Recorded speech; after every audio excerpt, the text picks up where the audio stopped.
The Euphrates River, the longest river in West Asia and the site of the first flowering of civilization in Sumer about the 4th millennium BC, is now on the verge of drying up? What the... Yeah, and it's led to revelations that's left everyone speechless. So join us as we search for answers and uncover what's left everybody dumbfounded.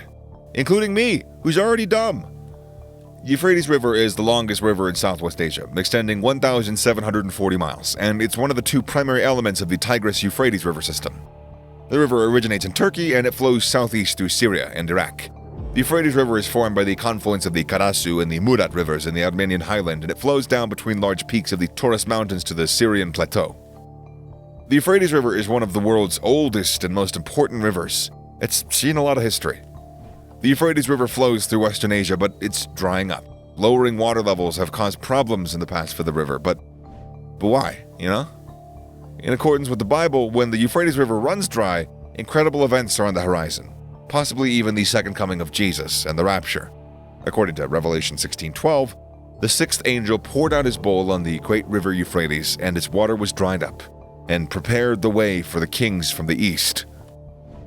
The Euphrates, following the Tigris, cuts through modern-day Syria and Iraq before dripping into the Persian Gulf.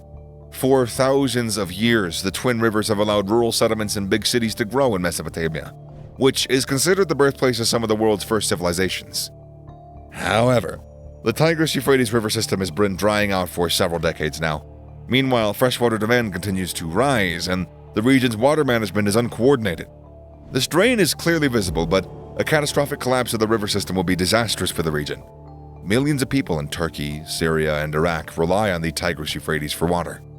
The Euphrates is home to a wide range of creatures of all kinds as well, including snakes, small and large mammals, and fish. These aren't just different animal species also, but wildflowers and plants. The most abundant snakes in the Euphrates River, for example, are Persian and sand vipers, Levantine vipers, desert black vipers, beaked sea snakes, and yellow sea snakes. On the riverbank, willow trees and wild grass thrive.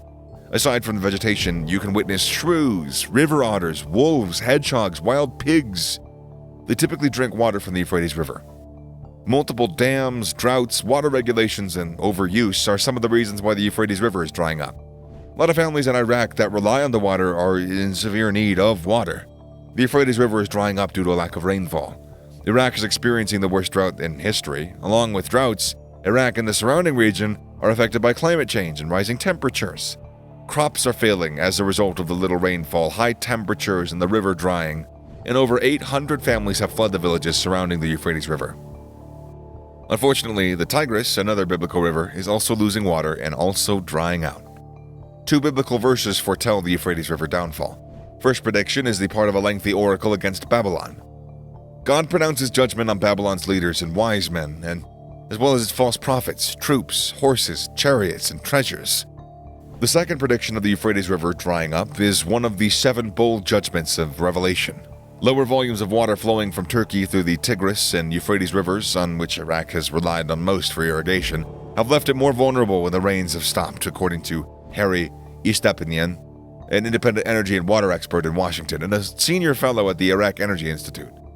The inefficient use of water Iraq does get due to poor management, illicit siphoning of supplies, and old leaking infrastructure from decades of war has exacerbated the situation, he said. The drying up of the Euphrates River is mentioned multiple times in the Bible as a portent that the end times are near. This is a prediction of what will happen shortly before the world ends.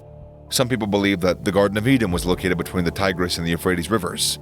Although it's unknown whether the drying up of rivers heralds the end of the world actually, it's uncomfortable, I'd say, for the people who live nearby and rely on it for water and agriculture.